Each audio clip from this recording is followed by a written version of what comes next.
Hi, Rolf Perez with Shooter's Paradise here. I wanted to take a minute and talk to you about holstering your firearm. So when we handle our firearm, we carry a firearm for self-protection, some of us, and those of us that do have to handle that firearm on a daily basis. And so handling the gun on a daily basis is called administrative gun handling. We're not defending ourselves with the gun when we're doing that. It becomes just second nature handling the gun this way. Well, we need to treat that with great respect. Administrative gun handling can become quite dangerous because we do it so often, we may not pay close attention to what we're doing, and we can actually get into some real trouble. So it's my belief that the most dangerous thing that a responsible person can do with a firearm is put it back in the holster. The second most dangerous thing a person can do with a firearm who is a responsible gun owner is to take the gun out of the holster. Those two actions could be quite dangerous. So I'm going to demonstrate a safe method of handling the gun around the holster for you just so you can see.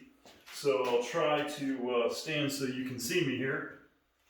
All right, so in order to take the gun out of the holster, the first thing I want to do is make sure that I'm right-handed, so right hand is going to be handling the firearm. I want to make sure that my non-dominant hand doesn't get in the way of the gun, because it would be very, very bad for me to shoot myself in my hand.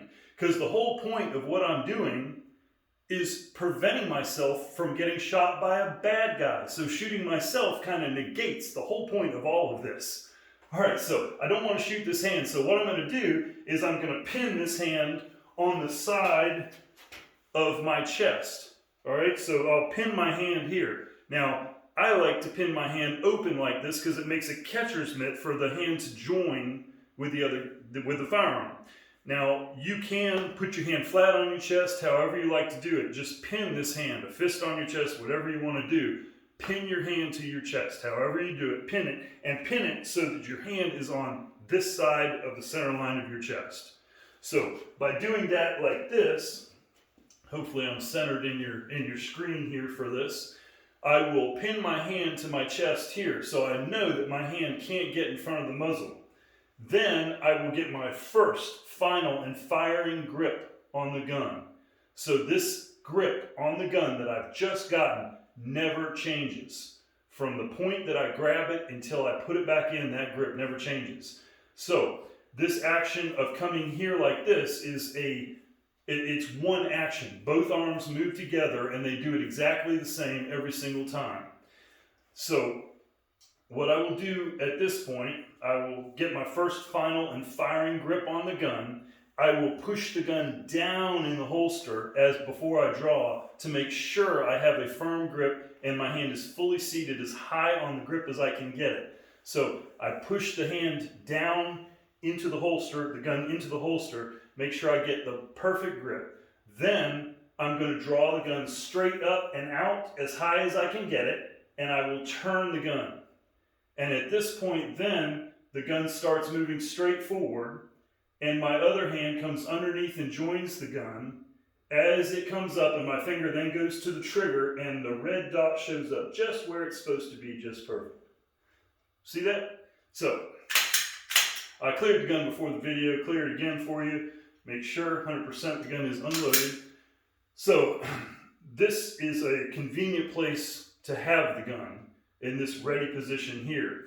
And it's natural for the gun to come straight out and up, and the red dot pops up into view just where it should. So once I've had the gun out and I want to put it back, this is the most dangerous action. And what I'm going to do is do everything in reverse that I just did. So I will come back into my chest and I will break my joining of my hands. I'll break my hands apart and put my hand flat on my chest. And then at this point, I'm going to ensure, number one, that my finger is in register on the frame of the gun, not down here, it's up here, way away from the trigger guard. The next thing I will do is if I have a gun that has a safety or a decocker, I will activate that at this point. Next thing I will do is I will put my feet together as if I were standing on a pedestal. And I'll explain why we're doing that in just a second. Next thing I will do is put my thumb on the back of the slide. If I have a gun that has a hammer on it, like a 1911 or one of the double action, single action guns, that will allow me to make sure that the hammer doesn't start to rise as if the gun were going to fire, or if the hammer is cocked and I'm holstering a cocked gun, that the hammer doesn't go forward unintentionally. I can control the hammer. With a Glock, it keeps the slide from coming out of battery as I insert the gun into the holster. So now I will just do the reverse of the draw, and I will come back in and I will rotate the gun down, and you notice I'm looking to see where it goes. There's no need to ever rush putting the gun in the holster. Take your time and look. Yeah, look. I'm not going to holster the gun if I think I might need it. So you're going to have a moment to look the gun into the holster, hopefully. I can't imagine rushing to put my gun in the holster. And then I'm slowly going to press the gun down into the holster. I'm not going to slam it in. So the reason that we're doing this slowly, putting it into the holster, is because as the gun is going down in, if something were to hit the trigger, it would push the trigger back as the gun went down and the gun would go off. That's why this is inherently so dangerous, putting the gun into the holster. Now, if you look, hopefully you can see, if you look, you'll see the angle of the gun and see where the bullet would go if it did go off. It's going to go behind me into the ground because I've got my feet together as if I were standing on a pedestal. So this is the reason we want to put our feet together before we holster.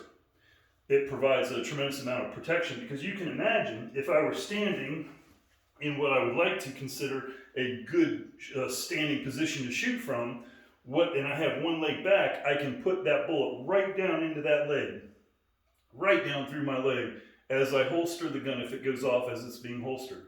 So that's a pretty important thing. I want to pin my hand to my chest where it's not going to get anywhere near the muzzle. I want to bring the gun up as high as I can and rotate it straight out. And now you'll notice that my support hand is below the muzzle of the gun, which is another added layer of protection. As the hands come together, as it extends out, I ride up and the dot pops up right where it's supposed to be. So that would be the way I would want to draw the gun. And it's wonderful to have a very fast draw. It's wonderful to practice slowly a lot of times to make sure you get the exact motions exactly right before you try to go fast. So the gun will be right out where I want it to be, and then when I go to reholster the gun, I'm going to bring the gun back in, finger in, register on the frame, bring the gun back in, hand to my chest. At this point, I verify finger and register on the frame where it's supposed to be. Feet come together as if I were standing on a pedestal. And then I will put my thumb on the back of the slide to control the slide, or to control the hammer if I had one there. Or if I had a striker control device on a Glock, that would be very, very good. And that would provide an added layer of safety. A striker control device. They're worthwhile. Very good. At this point now, I will go ahead and insert the gun into the holster. Exactly the way I drew it. Back, rotate down, looking it into and slowly pressing it in, making sure there's no resistance that shouldn't be there. So that will be a safe way to draw the gun from the holster and then to reholster the gun. There's a lot of little added things to that. Check out the Patreon page and I'll go into quite a bit more detail. Thank you very much. Hope you enjoyed it. Look to see you next time.